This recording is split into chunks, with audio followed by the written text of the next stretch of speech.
In the summer of 2005, the mountains of eastern Afghanistan looked deceptively calm from a distance, a series of green ridgelines folding into one another beneath a pale sky. Villages clung to the slopes, stone and mud structures blending into the terrain as if they had grown there. To the men watching from afar, the region felt ancient and watchful, a place that had swallowed armies long before the United States arrived. This was Kunar Province, a hard, narrow corridor along the Pakistani border, and it was here that Operation Red Wing would unravel in a way that still echoes through military history. By mid-2005, the war in Afghanistan had entered a quieter, more complex phase. The initial invasion was years past, and the Taliban, pushed from the cities, had retreated into remote valleys and mountains. Kunar was one of their strongholds. The terrain favored guerrilla fighters who knew every trail, every tree line, every place where sound carried or died. Coalition forces called it one of the most dangerous provinces in the country, a place where ambushes were common and helicopter flights were always a risk. Intelligence suggested that a local insurgent leader, named Ahmad Shah, was operating freely in the area, directing attacks against U.S. and Afghan forces. Shah was not a high-profile figure on the world stage, but in Kunar he mattered. He knew the land, he had fighters loyal to him, and he was killing Americans. The mission was designed to be precise and quiet. A four-man Navy SEAL reconnaissance and surveillance team would insert into the mountains, locate Shah, confirm his presence, and observe his movements. If the intelligence was solid, a larger force would move in to capture or kill him. This was the kind of mission SEALs trained for endlessly. Small teams, deep insertion, long hours of stillness, and the expectation that everything might go wrong. The men chosen for the reconnaissance team were Lieutenant Michael Murphy, the officer in charge, Petty Officer Second Class Danny Dietz, Petty Officer Second Class Matthew Axelson, and Petty Officer First Class Marcus Luttrell. They were experienced, disciplined, and close in the way men become when they have trusted each other with their lives. Murphy, known as Murph, was calm and steady, a leader who led from the front. Dietz was meticulous and technically skilled. Axelson was sharp-eyed and intense, trusted as a sniper and observer.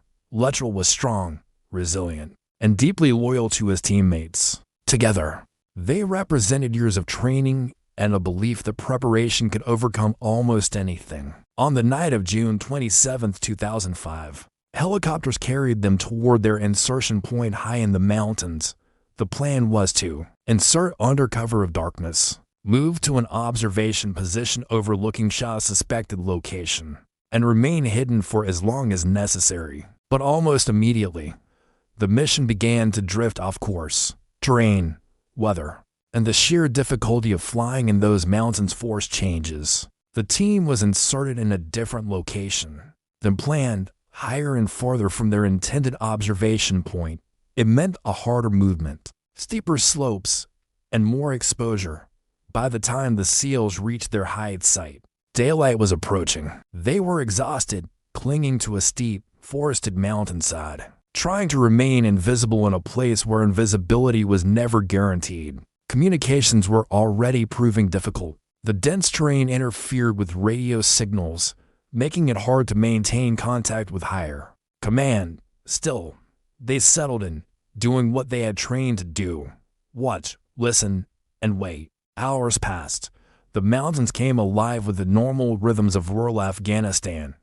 Distant voices, animal bells, the sound of wind through trees. Then, in a moment that would define everything that followed, 3 local goat herders appeared, moving directly toward the SEALs' concealed position. The team was compromised. The herders were unarmed, an older man and 2 younger boys. They stared at the Americans in shock, then fear.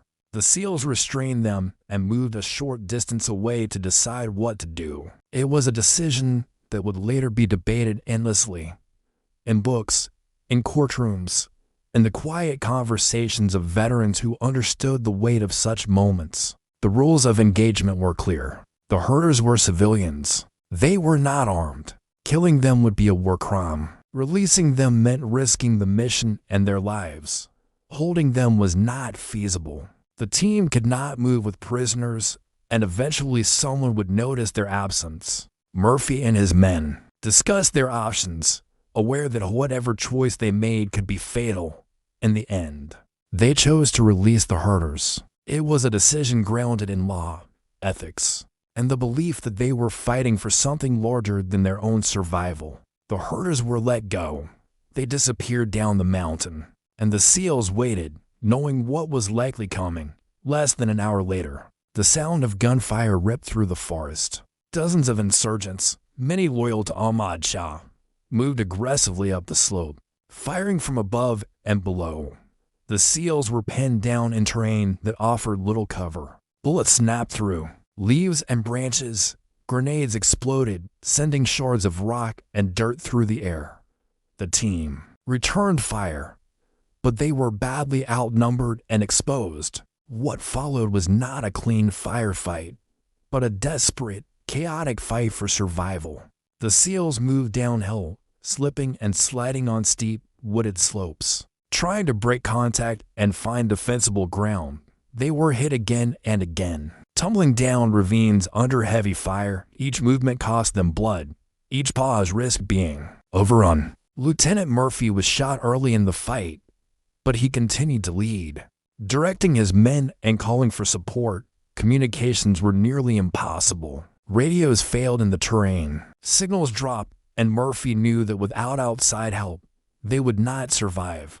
At one point, he moved into the open, fully exposed to enemy fire, to get a clear signal. He was shot multiple times while making the call, but he stayed on the line long enough to relay their position and request immediate support. That call would cost him his life.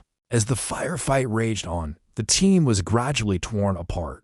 Danny Dietz was mortally wounded, but continued to fight until he could no longer move. Matthew Axelson was badly injured, yet kept firing, covering his teammates as they tried to escape the kill zone. Murphy, wounded and bleeding heavily, continued to engage the enemy until he was killed in action. Marcus Luttrell, also wounded, was knocked unconscious during a fall down the mountain. When he came to, the gunfire had moved away. He was alone, above the battlefield. Help was on the way. A quick reaction force had been launched almost as soon as Murphy's call came through. 2 MH-47 Chinook helicopters, carrying 8 additional Navy SEALs and 8 Army Night Stalker aviators, raced toward the mountains. Time mattered. Every minute counted. The plan was to insert the QRF close to the fight and overwhelm the insurgents with firepower and numbers. As the first helicopter approached the landing zone, it slowed. Hovering in the thin mountain air, insurgents below saw and heard it.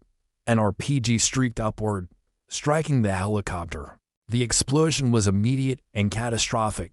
The Chinook rolled and fell from the sky, crashing into the mountainside in a fireball.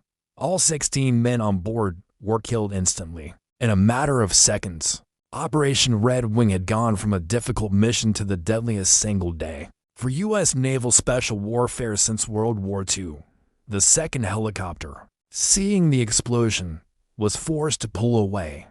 There would be no immediate rescue. The mountains fell silent again, broken only by distant gunfire and the wind moving through the trees. On the ground, Marcus Luttrell was barely alive. He was wounded, disoriented, and deep in enemy territory. For hours, he moved through the forest, evading patrols, drinking from streams, hiding beneath leaves and branches. Insurgents searched for him, firing into the woods. Calling out several times, he came close to discovery. Eventually, Luttrell encountered local villagers from a nearby Pashtun village. Under the ancient code of Pashtunwali, which places honor and protection of guests above all else, the villagers took him in. Despite knowing the risk, they hid him, treated his wounds as best they could, and sent a messenger to alert U.S. forces of his presence.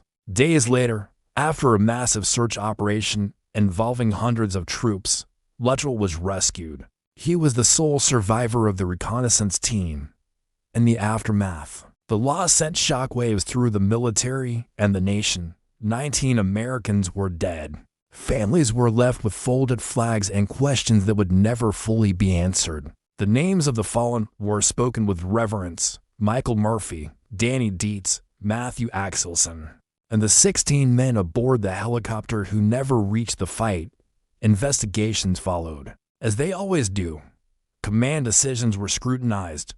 Planning assumptions were challenged. The choice of insertion point, the intelligence on enemy strength, the decision to insert a helicopter directly into a hot landing zone without suppressive fires. Some of these lessons were painfully familiar. Others forced changes in how similar missions would be conducted in the future.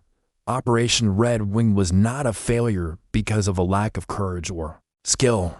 It failed because war is unforgiving, because mountains do not care about planning documents, and because a single moment, a single decision, can cascade into catastrophe. The men involved did what they believed was right under unimaginable pressure, in conditions that few people will ever experience. Lieutenant Michael Murphy was posthumously awarded the Medal of Honor for his actions that day, recognized for exposing himself to enemy fire to save his team. Matthew Axelson and Danny Dietz were honored for their bravery and sacrifice.